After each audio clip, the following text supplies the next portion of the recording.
Sebetulnya hampir sama juga tadi yang dijelaskan dari yang fisika Pak Hartono maupun Pak Agus, Pak Parmo untuk soal-soal yang membutuhkan penalaran.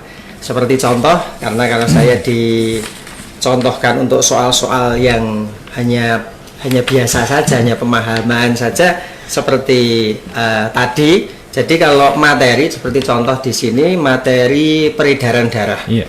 Untuk mitra pendidikan bisa dilihat di Facebooknya RSPD Wonogiri. Peredaran darah itu biasanya kalau anak itu katakanlah memahami yang namanya peredaran darah itu pasti wah ini peredaran darah ini materi banyak dan mungkin sekiranya wah ini kesulitan. Tetapi tidak demikian. Nah, tentunya tidak. Kalau ada trik-trik untuk memahaminya.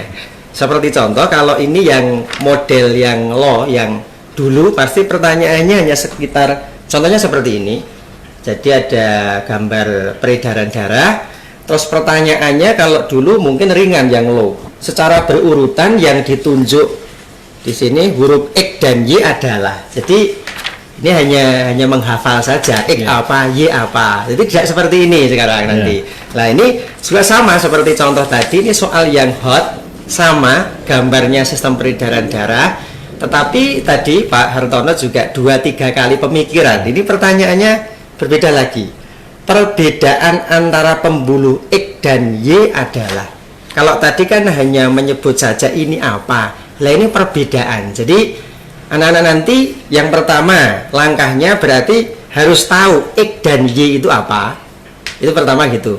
Lalu yang kedua harus paham juga, nalar juga itu tadi ciri-ciri yang X dan Y. Jadi ini kan tidak hanya satu tadi menghafal, tapi bahkan nanti 2 bahkan sampai 3. Jadi ini kalau seperti ini kan ada arteri sama arteri yang besar ini aorta, lalu yang di sini ada vena. Berarti dari anak-anak nanti peserta didik harus memahami ciri-ciri dari arteri dan vena. Kalau ini tadi yang satu hanya menyebutkan saja katakanlah arteri vena. Tetapi kalau di sini sudah nanti ciri-ciri dari arteri dan vena tersebut. Jadi ini bahkan 2-3 langkah. Jadi peserta didik tentunya soal-soal seperti ini sudah harusnya di tingkat sekolah sudah diujikan, karena sama di MG MB IPA juga ada katakanlah di tingkat suprayon maupun rayon sudah ada bedah materi katakanlah. Jadi guru-guru sudah membuat banyak tipe kemarin, terus sudah diberikan ke katakanlah peserta didik. Tentunya soal-soal yang sudah dibuat oleh Bapak Ibu guru yang sudah mengacu pada tadi katakanlah arahan materi yang sesuai dengan ujian nasional, diharapkan nanti soal-soal itu sudah mendekati soal-soal ujian nasional. Jadi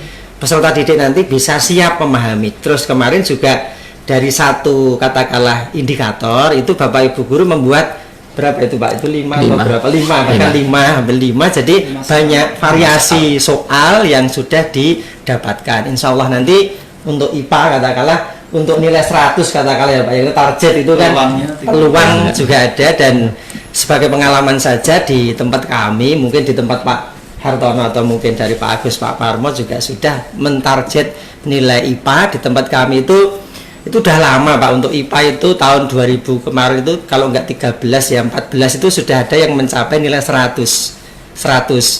Jadi ada. Kalau yang kurun waktu ini tidak ada Mas Agus ini. Jadi hanya 95, 97. Tapi ya.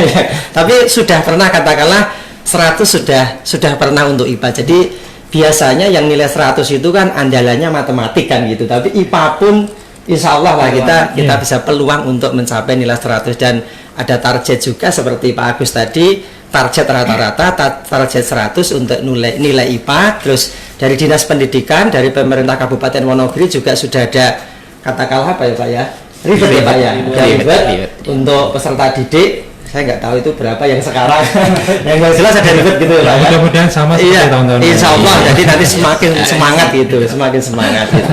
Itu tambahannya itu Mas Dias. Ya kemudian menghafal, contohnya pada di sini sistem pencernaan. Nah, sistem pencernaan itu kan mungkin agak kesulitan untuk menghafal-hafal katakanlah menghafal enzim, tempat dan seterusnya agak kesulitan. Makanya mungkin sama seperti teman-teman yang lain, ada yang namanya jembatan, kalau katakanlah jembatan belajar, atau kalau mungkin dulu ya jembatan keledai ya, jembatan keledai untuk mempermudah. Kalau di saya di jembatan belajar, kalau saya singkat jebret gitu Pak Agus. Jebret kan jembatan belajar gitu. Contohnya mungkin jebret jembatan belajar. Jembatan belajar. Contohnya biar hub gitu kalau judul artikel ya. Jelas biar untuk Gitu. mempermudah Contohnya, itu ya. ya. Contohnya enzim yang ada ini contoh ya di lambung. Di lambung itu kan ada enzim asam klorida, pepsin, renin. Nah ini di lambung kita singkat lapar. Lapar maksudnya kan lapar kan gitu ya Pak ya. Lapar itu kan lambung, L-nya lambung, A-nya asam klorida, lalu P-nya itu ada pepsin, R-nya ada renin. Itu kan mempermudah lapar. Nah, terus kalau ada yang mungkin organ yang lain, contohnya pankreas PLTA, bukan pembangkit listrik tenaga air, tidak, tetapi bisa di sini PLTA pankreas ya. mengeluarkan di sini ada lipase, ada tripsin, ada amilase. Jadi ini mempermudah saja, sebetulnya sama diterapkan di teman-teman, tidak hanya di sekolah kami tetapi di seluruh, katakanlah karena di MGMP IPA itu katakanlah ya kita intent, katakanlah kalau MGMP apapun termasuk ada informasi tetap kita sepakati bersama lewat website yang ada di MGMP IPA. Jadi ini mempermudah saja gitu Mas Dias. Iya, kalau kita lapar pasti ingat. Iya, lapar kan gitu. Ini mempermudah aja mengingat. Ya baik. Kemudian kita ke Pak